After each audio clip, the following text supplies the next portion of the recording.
Ինչպես արդեն հայտնել էինք, վերջին զանգը հեռուստասերիալից հայտնի դարձած երիտասարդ դերասան Լևոն Մկրտչյանը, ով մարմնավորում է Հենրիի կերպարը, սիրելիին նախ ամուսնության առաջարկություն է արել, ապա ԶԱԳՍ-ով կնքել են իրենց միությունը։ Լուրը իսկապես մեծ հետաքրքրություն է առաջացրել մանավանդ հեռուստասերիալի երկրպագուների շրջանում։ Շատերին է հետաքրքրում, թե ով է երիտասարդ դերասանի ընտրյալը։ Star News-ը պարզել է, որ Լևոնի սիրելին Էվելինա Ստեփանյանն է։ Նա աշխատում է հանրային հեռուստաընկերությունում եւ ռադիոալիքներից մեկում։ Ձեզ ենք ներկայացնում նաեւ մի քանի լուսանկար Էվելինայից։ Նշենք, որ հեռուստասերիալում Լևոնի խաղընկերուհին դերասանուհի Ռոզա Դավթյանն է։ Նրանց կերտած զույգը արդեն հասցրել է սիրվել հանդիսատեսի կողմից։ Ավելենք, որ նշանադրության մասին հրապարակմանը կից դերասանուհին գրել էր. Հոկտեմբերի 11 ես նշանադրվեցի։ Մեր պատմությունը տարբեր է ու բնավ նմանություն չունի քո իմացածներին։ Իմ անցած ճանապարհը շատ ավելի անհարթ է, քան դու կպատկերացնես, բայց ես անցնում եմ այդ ճանապարհը վեհորեն եւ անտրտունջ։ Այս կյանքում ինձ բաժին հասածը կորցնելու եւ գտնելու մասին ճանապարհներն են։ Իմ բոլոր գտածների հետևում կորուստներ են, բոլոր ձեռքբերումներիս հետևում անթիվան համար ձախողումներ, բոլոր ժպիտներիս հետևում հեկեկոցներ։ Կորուստներ կան, որոնք չեն փոխարինվում, չեն մոռացվում, չեն սպիանում եւ ի հակառակ նշվածներին խորը արմատներ գցելով օրերից մի օր անգամ ծիլ են տալիս, բայց գուցե փառատողը այն է, որ գտնվելիքների մեջ եզակիորեն, բայց գոնե լինում են դեպքեր, որ երջանկացնելու ձևը եւս չմոռացվողներից է դառնում։ Ես չեմ վախենա ասել, որ հորս կորցնելուց հետո քեզ գտնել է իմ կյանքում եղած, լինելիք եւ այժմյան եղածներից ամենից անգինն է։ Իմ փոթորկոտ կյանքին հանգստություն տվողն ես, իմ չբթացող ցավերի լուր կիսողն ես, իմ մենակ օրերի անփոխարինելի ընկերն ես, իմ հաջողություններից անմնացորդ երջանկանցող ու վշտիս մեջ հետս լացողն ես։ Գուցեև ուժեղ եմ ես, բայց դու ինձ դարձնում ես անպարտելի։ Հիմա ես իմ հետևում ունեմ անթիվ անհամար կորցրած եւ գտած ճանապարհներ եւ վերստին անդառնալի հավերժ փակված կողպեկված դռներ ու ունեմ քեզ եւ առավելապես քոնն եմ ես եւ քոնը լինելը սպիացնում է բոլոր խորեվերքերը, հարթեցնում է բոլոր սպիերը, լրացնում է բոլոր կեղտոտ բերանները, որովհետեւ քոնը լինելը աստվածային օրհնություն է եւ որքան ասելիք կա քոնը լինելու մեջ, ինչ լավ է, որ հենց քոնն եմ ես։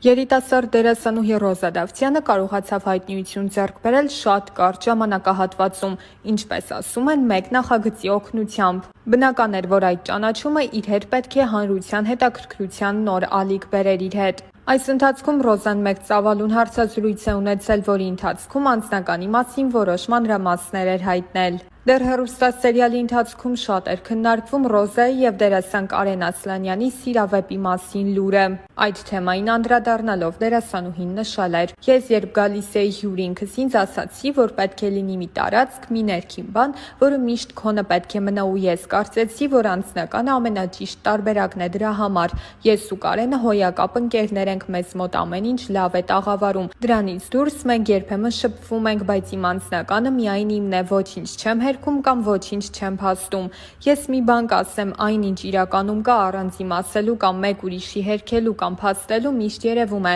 Թողնենք ժամանակի վրա ամեն բան ցույց կտա ճիշտը։ Զրույցի ընթացքում Ռոզան նաև նշել էր, որ մինչ սերիալում նկարահանվելը զուգընկեր չի ունեցել, սակայն չի նշանակում, որ հիմա եւս չունի։ Ուրեմն իմ մոտ էլ հակառակ process-ն է, ես էլ չեմ ուզում նիհարեմ ճիշտն ասած, բայց քանի որ շաքարից, հյութերից քաղցրից հրաժարվել եմ, այս վերջի շաբաթում երևի արդեն 4 կիլո նիհարել եմ, 4 կիլո նիհարել եմ։ Շատ վատ է, բայց եթե դուք ուզում եք նիհարեք, արդեն գիտեք ինչ պիտի անեք, մի քիչ վամքի ուժով։ Մի քանի տարի առաջ սկսում եմ, մի խոսքով, Instagram-ում կամ ընդհանրապես ապրում է, պապիչներս քանդվել է, ասա ընկնել է։ Իրականում մտքից ծայրով չեր անցնի, որ հնարավոր է ինձ մի օր ամեն օր այս հարցը տան։ Եղեք ապշում եմ, ես այդքան մեծ չեմ, որ ամուսնանալու մասին դեռ մտածեմ, ըստիս, եթե կարելի է տենց մտածեմ, հա։ Չգիտեմ, ինչի եք ես հարցը այսքան տալիս ինձ։ Սա կարծում եմ այն հարցերից է, որը մի պատասխան իր մեջ չի ներառում, այլ շատ ու շատ պատասխաններ, որովհետև ինքնստինքյան արդեն ինդիվիդուալ հարց է ու հետևաբար ինդիվիդուալ եւ յուրապատասխանա ակնկալում։ Տեսեք, եթե օրինակ ունեք քթի կոմպլեքս, արտաքին կոմպլեքսների մասին ես խոսենք, դրա լուծումը արդեն դուք կարող եք տալ, բայց եթե խոսքը ներքին կոմպլեքսների մասին է, դա արդեն հոգեբանական մոտեցում է պահանջում։ Չգիտեմ, կան իրականում կոմպլեքսներ, որոնք այնքան էլ կոմպլեքս չեն, ինչքան մենք ենք դա դարձնում այդպիսին,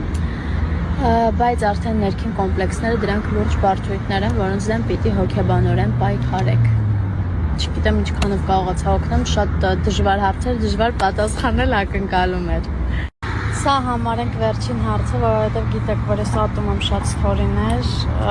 ու երբ որ իմ մոտ էլ այնպես ստացվում, որ շատ են, նյարդերից չգիտեմ ինչ եմ, Instagram չեմ մտնում, որ չտեսնեմ, որ շատ եմ մտցել։ Տեսեք, ես այս հարցին, թե հաղորդման ժամանակ, Օվսիկետ մեր հաղորդման ժամանակ, թե առհասարակ ստորիներով ինչքան տալիս եք, ես անընդհատ պատասխանում եմ, կամ դուք ուշադիր հետևորդներ չեք, որ այս հարցն ինձ անընդհատ տալիս եք, կամ չգիտեմ, դուք մտածեք արդեն ձեր պատասխանները գտեք, էլ չեմ պատասխանելու, վсё, բարի լույս, իրականում հաճելի է, երբ որ բարի լույսն ասում ես տեղին ու ճիշտ ժամանակին, ոչ թե օրինակ արթնանում ես կեսօրին, բայց կոնտենտ վարելու համար ասում ես բարի լույս, ես բարի լույսը դիմավորել եմ, դրա համար բոլոր իրավունքներն ունեմ ձեզ ասելու բարի լույս և ասեմ, որ ոչ թե դուրս եմ եկել վազելու չնայած նրան, որ ես երկար տարիներ զբաղվել եմ շատ ակտիվ սպորտով, առավոտները վազել եմ, հիմա բայց այդ ժամանակը չունեմ, բայց դուրս եմ եկել, որովհետև տունը չէր ստացվում կարդալ, մի քանի փորձեր արեցի անհաջող, հիմա որոշել եմ փոխեմ լոկացիան, որովհետև պետք է ինձ կարդալ ու չեմ քնել բարի լույսը դիմավորել եմ, որովհետև դիտում եմ կինոներ, բացերը լրացնելու համար։ Ընկերներ, վերջապես ես տանն եմ, ինչպես տեսնում եք, և մի շատ կարևոր բան, որքան առիթներ եղել են երկրից դուրս գալու, թե ճամփորդելու, թե գործնական, եթե, միևնույնն է, ես ոչ մի երկրում ինձ լավ չեմ զգում և բանը ընդհանրապես նրանում չէ, թե ինչպես են ինձ ընդունում, ինչպես են հյուրընկալում, այլ իմ հոգուց է, իմ ներսից է, որ ես չեմ կարողանում ինձ լավ զգալ։ Գիտեք, ես ուրախ եմ ու ես ամեն անգամ հետ վերադառնալուց եմ հասկանում, որ ես հպարտ եմ, որ ես ունեմ ինքնություն, որ ես ունեմ ծննդավայր, որ ես ունեմ հայրենիք ի վերջո։ Դա շատ կարևոր է ու դա պետք է գնահատել, հաստատ պետք է գնահատել։ Ես սիրում եմ իմ Հայաստանը, իմ տունը, իմ տան դիմացի քարը։ Այսքանը։ Բարի լույս։ Ուրեմն երեք մոլից մի քանի բան եմ վերցրել, դրանք հիմա ռասպակովկա կանենք միասին։ Հետո պիտի իրերը կամաց սկսեմ դասավորել, ընդհանուր արագացված հոլովակ կփորձեմ անել, տեղադրել, որպեսզի դուք էլ այդ պրոցեսին մասնակցեք, որովհետև մի քանի օրից գալիս եմ ու ես չեմ սիրում այդ վերջին օրը անեմ։ Հետո ուզում եմ գնանք ծով։ Սիրուն նկարներ անեմ, ուղղակի ծովային հագուստ չունեմ, չգիտեմ, չեմ վերցրել, մոռացել էի։ Տեսնեմ, թե հարմար բան կգտնեմ, կանենք։ Հետո արդեն որ գնամ կապի դուրս կգամ, ձեզ լավ, սիրուն, պոզիտիվ, հավես, դրական օր։ Քիչ եմ սեզ բաներ ասում, բայց հաճելի էր ասել եմ։ Այսօր շատ մեծ մոտիվացիայով եմ արթնացել, իրականում պատճառը գիտեմ ինչի, որովհետև գնացի ակադեմիա, դե Գորգի կոտը այնտեղ դասավանդում է ու այնպիսի ոգեշնչող, այնպիսի կյանք տվող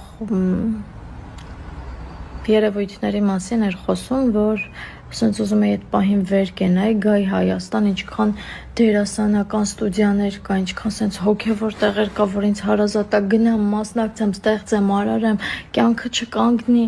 այնպիսի բաներ էր ասում, որ սենց չգիտեի այդ պահին ինչ անեի, որ այդ մոտիվացիան միջիցս դուրս գար։ Ու այսօր ես եմ ուզում ձեզ խորհուրդ տամ սենց փոքրիկ, շատ փոքրիկ։ Ուզում եք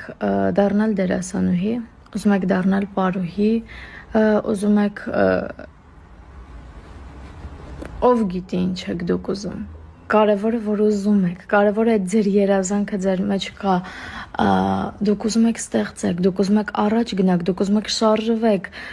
դուք նայում եք իմ հոլովակը, ասում եք օրինակ ինչ որ ռասպակովկա, վայ ես էլ անեմ, ես այդպեսին եմ եղել, ասում եմ ես էլ անեմ այս հոլովակը, ինձ այնքան հաճելի է դա, իմ աուդիտորիան տեսնի ավելին, ընկերներ, վեր կացեք ու այսօր արեք այն ձեր առաջին քայլերը, որոնք ձեր երազանք են գնալու դեպի, որովհետև իսկապես այդ այնքան կարևոր է, երբ որ դու զբաղվում ես այն ամենով, ինչ սիրում ես, որովհետև քո հոգին լիքն է լինում, որովհետև դու պահանջ ու քաղց չես ունենում, քեզ չեն սահմանափակում։ Գնացեք, ստեղծեք, արարեք ու արեք ձեր քայլերը, որովհետև հնարավոր է ձեր ընտրած ուղում դուք լինելու եք առաջատարը։ Բարի լույս։ Այս կողմս վրայի քնելը մի քիչ չավարտեմ, ամբողջությամբ ստեղը սաուրել, այս էլ լավ հայտուցված։ Իրականում ժամանակ վերադությունից առաջ շատ մեծեր ու իմ ձախակողմյան մասի բոլոր քներակը, ձայնալարը, նյարդային լարերը բոլորին կպել էր իր ամեցությամբ ու ոնց որ ստախած հանված էր ինչ-որ չափով։ Հիմա որ ինքս այնց այդույցից ավելի ամեցացել, ավելի շատ կպել էտ ամեն ինչին, համ ձայնս ափոխվել, համ էմոցիոնալ դաշտս կայան չի, համ էլ գլուխս է ցավում այն տակ։ Ընդհանուր առմամբ լավ եմ, այս մեկն էլ բանը, ոնց որ մարմիտ ինչ-որ հատված որ վարվում, ապա չի կալենում, մեն պրոցեսն է, իսկ ես ծակցկոցներն են հենց այդ վարելու պրոցեսն է, այսինքն կտրվածք չկա, հատական կտրվածք չկա։ Աչքերս էլ առել մի քիչ, որտև գիշերը էմոցիոնալ պորտկումներ եմ ունեցել, բայց ընդհանուր առմամբ իդեալական եմ զգում, խնդիր չունեմ, ցավացող տեղ առավոտ մեջ գցել ու հիմա էլ ոչինչ բան։ Շատ ապրեք, որ այդքան անհանգստանում եք, շատ ապրեք, որ այդքան ինձ առողջություն եք մաղթում, երևի թե ամենալավ մաղթանքը հենց այդ առողջությունն է, ես էլ ձեզ ամենը մաղթում եմ սրտել, միշտ առողջ լինեք ու երբեք չգնաք դեպի հիվանդանոց խնդրի պատճառով։ Նախորդ ստորի հետ կապված ես էլ ասեմ ու եզրափակենք, իրականում շատ կարևոր է հենց ձեր էմոցիոնալ դաշտը, որովհետև մենք այնքան սթից անիմաստ բաները դարձնում ենք խնդիր, մտածում, էմոցիոնալ դառնում ու հենց դրանից էլ Հայաստանի պայմաններում սա արդի թեմա է, կոնկրետ այս խնդիրը, բայց նպաստող բաներից է նաև ոչ կայուն էմոցիոնալ դաշտը կամ այլ վիրուսային բորբոքումները, նյարդային այսպիսի բորբոքումները, սրանք նպաստող բաներ են, որոնցով կարելի է կանխել ինչ-որ չափով, բայց քանի որ ես չեմ իմացել իմ ամեն մի էմոցիոնալ վիճակից, ինքն ավելի է զարգացել, դրա համար խնայեք ձեզ ու գնահատեք ձեր առողջությունը։